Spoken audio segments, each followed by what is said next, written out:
Hi everybody, this is Alchemist 2, and I'm back again with another book review. I just recently finished Garden of Shadows by B.C. Andrews, and this should be considered the first book of the quadrilogy or quintilogy of the Dollanger saga or Foxworth family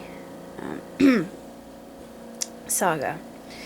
And in this one, Olivia, she is married to Malcolm, and we can see why Malcolm is the way he is and just how horrid of a person he becomes. He's twisted, he's despicable, he's all around evil. And he wants to exert control and power wherever he can, just because he has the ability to. It's very intriguing to see how these things begin and how he demands so many things of Olivia. And Olivia, at first, she thinks that she is a bad match for Malcolm just because she's so tall and imposing, and he's this handsome, very charismatic character, very enigmatic, but she soon learns that the arrangement in and of itself is not what she envisioned. She felt like she was going into a fairy tale castle. It turns out to be her prison, and it's very interesting what she goes through. She goes through quite a bit of tragedy, and you feel so sorry for her. And Malcolm has a mistress, and we learn about that, and it actually talks about that over the period of time and the different books that were written, and how the attic comes into play, and the swan room in and of itself, Coraline, and Malcolm's obsession with Coraline. Oedipus complex? Yes, I do think so.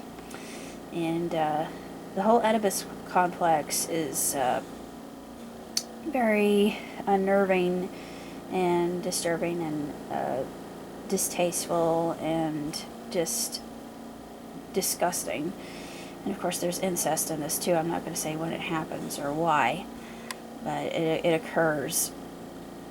And of course there's a lot of rampant jealousy happening as well, and back talk. Even when Olivia's in the room, as if she's not even there, her servants speak badly of her. And I like the fact that, much like Eudora Welty, B.C. Andrews sets her stories in the South. In this place, in this case, it's Virginia. And you just have the idea of the mannerisms of the Old South, and the belle of the ball, the whole idea of that, the gallantry and etc. But then again, there is this kind of understanding that the old ways are passing and the new ways are coming. And it's still, I still think that such things would be considered controversial and shocking. And it's interesting to note when this book was actually written. This one has some age on it, as you can tell. This one, the original copy, this is definitely the original copy. And it says it was written in 1987, and of course on the very beginning cover it says, following the death of Virginia Andrews, the Andrews family worked with a carefully selected writer to organize and complete Virginia Andrews stories and to create additional novels, of which this is one, inspired by her storytelling genius. And then it says, of course, the disclaimer: it's a work of fiction. Names, characters, places, and incidents are either a product of the author's imagination and used fictitiously. Any resemblance to actual events or locales or persons, living or dead, is entirely coincidental. And I thought that was kind of funny, because I think that's the first time we actually see a disclaimer anything, because you usually see disclaimers in movies at the very end is that this work is work of fiction, and any resemblance to actual living persons, living or dead, is entirely coincidental. I just thought that was very amusing. I don't know. I have to say, I really enjoyed it, even though it was very tragic. And I need something happy to read. Right now, I'm reading something happier.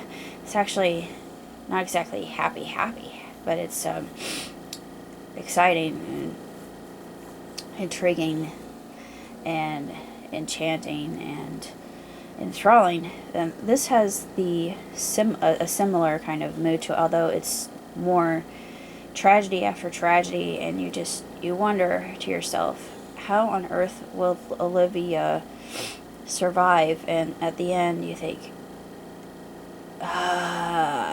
you can't believe it. You think, why did you do that? Why did you go to that point?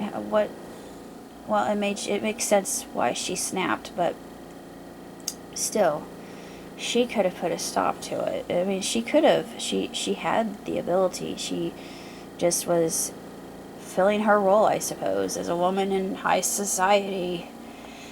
I'm not sure if that's how it's done now. I know in Downton Abbey, well, they're in 1924 now, so the women are starting to flex their muscles, as it were, as part of their part of their freedom, or what little freedom they do have, that they are getting more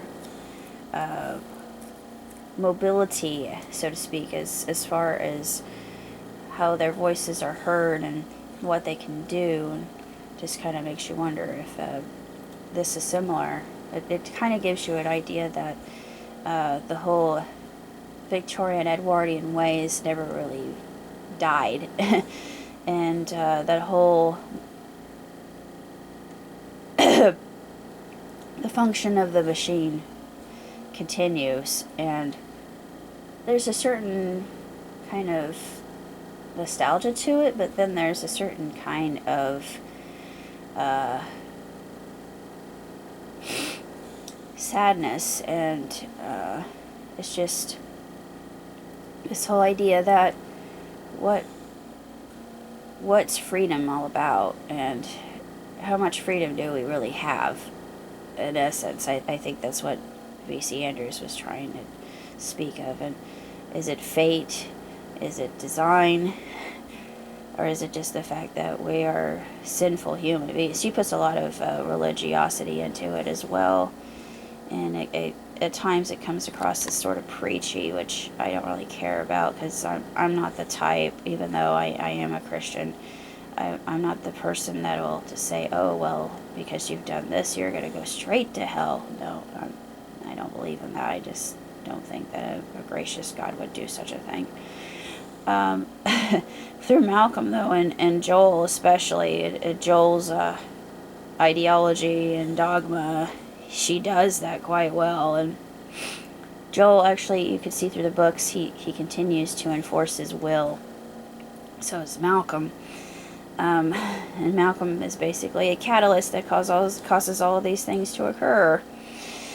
But as far as the series is concerned, not Garden of Shadows, but Flowers in the Attic is my ultimate favorite, but Garden of Shadows explains why these things are and how they came to be, and the insidious nature, and